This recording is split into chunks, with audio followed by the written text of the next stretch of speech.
story out of the Washington Post. I don't even want to show it again on TV, but it is the Al-Qaeda brigade, and that is the Al-Qaeda Wahhabist flag. Syrian extremists amputate man's hand and live tweet it.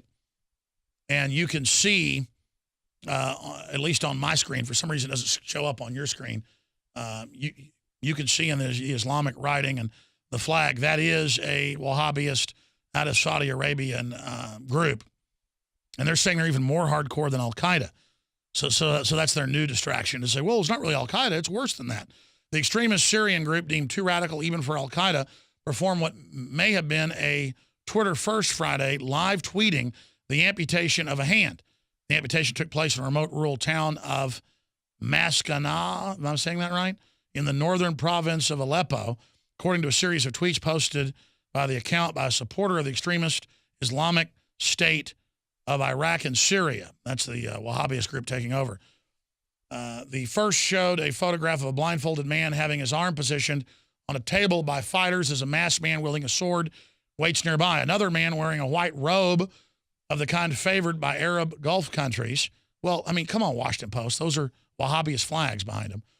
Is reading a statement. A caption states that the blindfolded man is a thief who was asked to have his hand cut off in order to cleanse his sins. A second photographer is taken to the sword, is about to strike the hand while a burly fighter restrains the victim.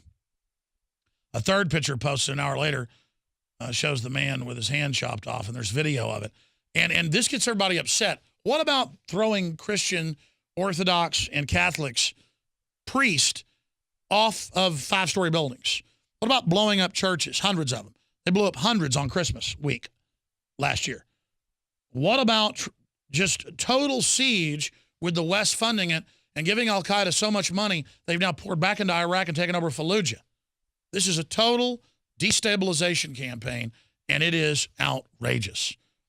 Then meanwhile, I'm no fan of what the Russians are doing. I don't romanticize what the Russians are doing. But it is the State Department. It is George Soros. It is John McCain, the same guy going over and meeting with Al-Qaeda. They're running around now saying that, you know, you're basically a traitor if you're not for the freedom fighters in Ukraine, who are well-known actual neo-Nazis, you know, that do the Heil Hitler salute. We have photos of it. Major ministers doing Heil Hitler salutes, showing blonde-haired, blue-eyed God people firing lightning bolts out of their hands. That's up on Infowars.com in Paul Watson's article, U.S.-backed neo-Nazi party given key roles in Ukrainian government. And it shows McCain meeting with the very neo-Nazi leaders who we have photos of doing the Hitler salute, again with Emperor Palpatine firing power beams out of their hands. I mean, the Nazis they had red curtains like these folks, but actual power beams? I mean, can you guys pull up Emperor Palpatine firing power beams, please? I mean, let me say this. Politicians probably aren't good if their symbol is a blonde-haired, blue-eyed woman firing electricity out of her fingers. I mean, that probably shows these are crazed individuals. So there's Emperor Palpatine, I guess the leader of the Ukrainian right, you could call them. And if we go back to my computer, Paul Watson's article, we have the leader, U.S.-backed leader. How do you pronounce that guy's name? Ole Tyashambach. I can't pronounce these folks' names. I just have him hollering Tiambach. And it says the confirmation that a U.S.-backed neo-Nazi party has been handed key positions within the newly formed Ukrainian government illustrates the fact that the Euro-Maidan uprising was a contrived coup d'etat and has little to do with freedom and democracy. Back in December, around the same time, the top U.S. diplomat, Victoria Nuland, announced the United States had invested $5 million to help Ukrainians achieve a new form of government. Senator John McCain, with the party leader, how do you pronounce it? Ole Tianibach, shared the stage, I've seen him all over the news, with him at the event during which McCain gave the United States blessing for the opposition revolt. The State Department is financing. And again, folks, what's crazy is they're going to open the borders up, let the EU come in and suck them dry and actually bring in all these foreigners, which will be anti-Ukrainian. But the public who's sick of foreigners will actually then go vote for a Nazi party, even though they will sell them out as well. And you got George Soros, the Nazi collaborator, involved. I mean, this is too rich, folks. The fact that both these leaders have been handed the reins of power following the ouster of the president just weeks ago, Nuland afforded them Washington's seal of approval, clearly reveals the United States' central role in the overthrow of the democratically elected government. He has a history of a banker, makes him the perfect candidate to assume the role of technocrat, selling Ukraine into the IMF debt strategy. However, the Svoboda Party rise to prominence is even more chilling given the organization's clear links to extremist groups and anti-Semitism. And it shows the top diplomat, Victoria Nuland, meeting with him. And here he is, the Nazi leader. And then down here he is giving the Nazi salute with electricity beams firing out. This, ladies and gentlemen, is very, very interesting. Sieg Heil, U.S.-backed leader, Ole, how do you say it again?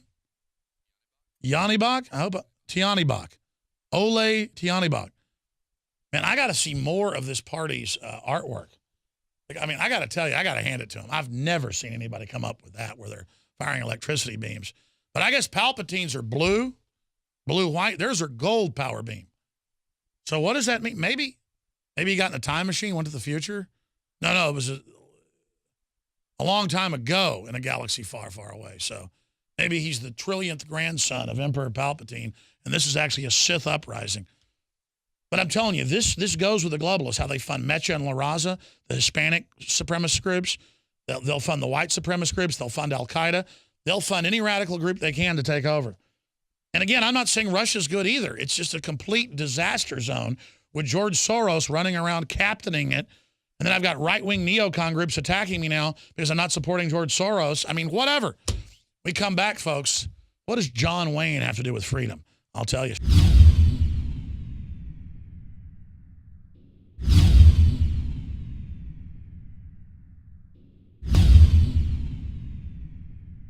My friends, Alex Jones here to tell you about some of the most important information concerning you and your family's health. Radiation levels have more than doubled in the last 60 years in the Northern Hemisphere from all of the nuclear testing and radiological accidents. Radioactive contamination is now in most of the food supply. There's only two ways to avoid this. Move south of the equator or properly protect your thyroid with nascent iodine. Survival Shield Nascent Iodine. Secure your super high quality nascent iodine today at InfoWarsLife.com.